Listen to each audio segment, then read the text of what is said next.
Здравейте! Ние сме Epic TV! Темата днес ще бъде заблуда и всичките форми, в които се среща. Не заблуждай хората, няма да покажем всички форми.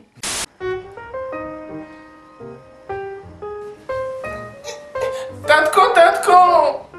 Кажи, синко.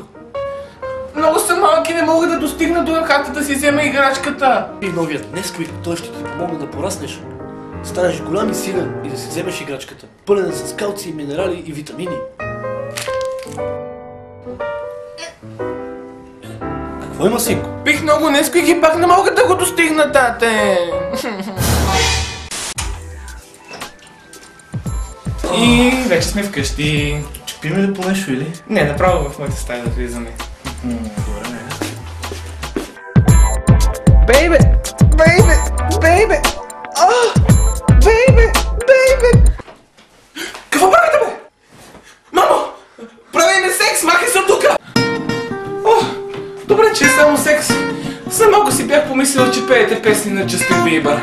Забелявайте се!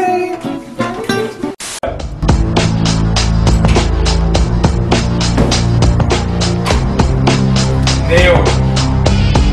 Да. Готов ли си да станеш избраният? Аз съм избравен на този вид.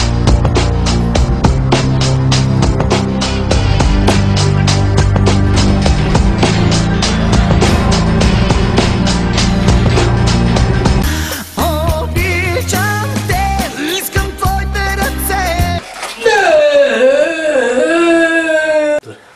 Това беше всичко от Epic TV. Надяваме се и този път да сме ви харесали. Ще се видим другата седмица, а до тогава, за да ви стимулираме да пишете коментарчета, ще ви зададем един въпрос. Коля е най-голямата заблуда, с която се сблъсквали вие?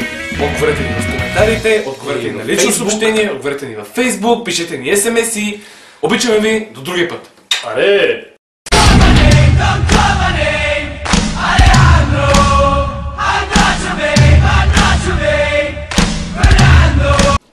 Какво правите, бе? Не се усмихвай, момче! Емо, чакай, ти ми е писане сега!